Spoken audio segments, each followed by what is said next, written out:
السلام عليكم ورحمة الله وبركاته. أنا دودو معاكم من قناة وفري ودبري مع دودو. هوريكم النهاردة وأشارك معاكم النهاردة ميزانيتي دي عبارة عن 400 جنيه. 400 جنيه دول هناكل فيهم يومين لحوم، يعني طبخة لمدة يومين ب400 جنيه. سهلة وبسيطة وحاجتها سهلة، ومش هنصعبها على نفسنا، وهنحاول نوفر وندبر وناكل لحوم بأقل الميزانيات. خليكم معايا، شاركوا معايا الفيديو علشان اكبر عدد يستفاد. ما تنسوش باللايك والاشتراك والشير للفيديو علشان نكبر مع بعض بعيلتنا الجديدة.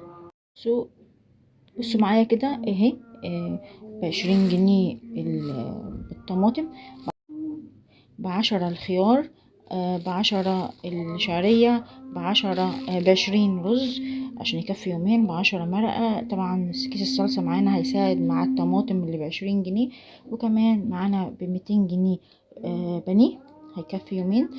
وكمان 3 وراك دولت معانا يعتبروا 3 وراك اهم، لان في مننا ما بيحبش البانيه فبياكل وراك، واللي بيحب البانيه ما بياكلش وراك. فدي اكله اليومين، اكله بسيطه وسهله ومغذيه اليومين. وعلى فكره احنا 6 افراد، مش قليلين، فالاكله يعني هتكفي يومين وهتوفر معانا، ويعتبر يوم ماشي معانا على 200 جنيه. زي ما قلت لكم اليوم يعتبر ماشي معانا على 200 جنيه، واحنا 6 افراد، يعني العيله مش قليله، العيله ما شاء الله كبيره. وهناكل فيها لحوم، ويعتبر ال 200 جنيه متقسمه على 6 افراد في اليوم الواحد. تمام.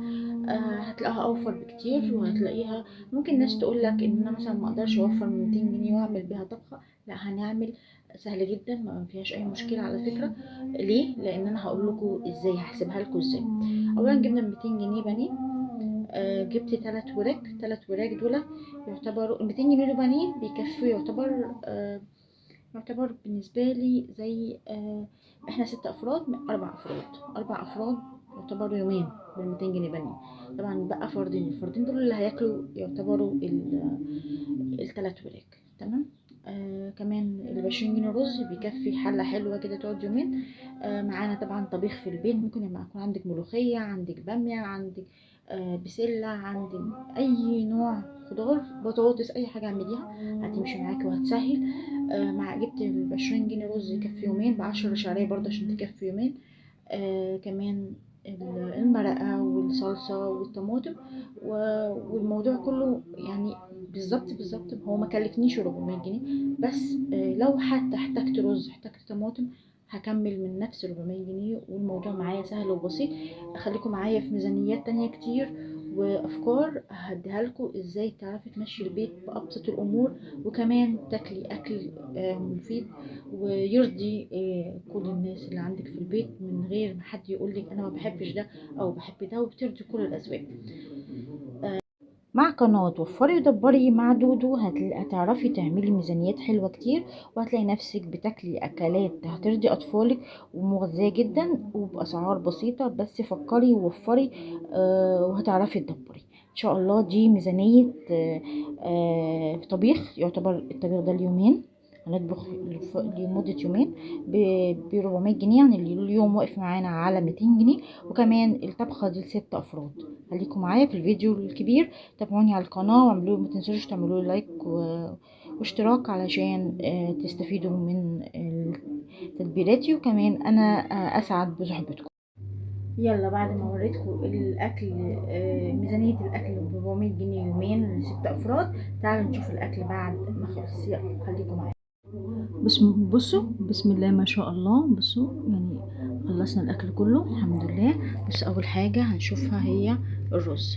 تمام، الحمد لله رز مفلفل وجميل وزي الفل. بصوا شايفينه زي الفل. تمام، هنشوف ده البانيه. اوكي. دي البسله، عملت بسله كانت عندي في الفريزر. عندي برضو ده مكرونه بشوربه. دي طبعا الفراخ.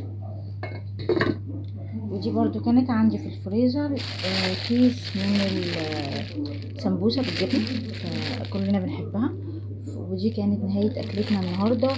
وشجعوني بقى واعملوا لي لايكات كتير واعملوا لي متابعة علشان انزل لكم تدبيراتي ووصفاتي في مطبخي وافكاري، ونعرف نستفيد مع بعض ونفيد بعض، واللي عنده فكرة يقولها للتانية. وشجعوني عشان نكبر مع بعض عيلة واحدة، عيلة وفري ودبري مع دودو. وده الشكل النهائي النهارده لاكلتنا، وبالالف هنا وشوف على اللي هياكلهم. بصوا اهي فراخ، البسله، سلطه، رز، مكرونه بشوربه، رز، سخنين العيش، طبق رز رابع، ودي سمبوسه معانا. والف هنا وشوف. متنسوش باللايك والاشتراك وتفعيل زر الجرس عشان يوصلكم مني كل جديد.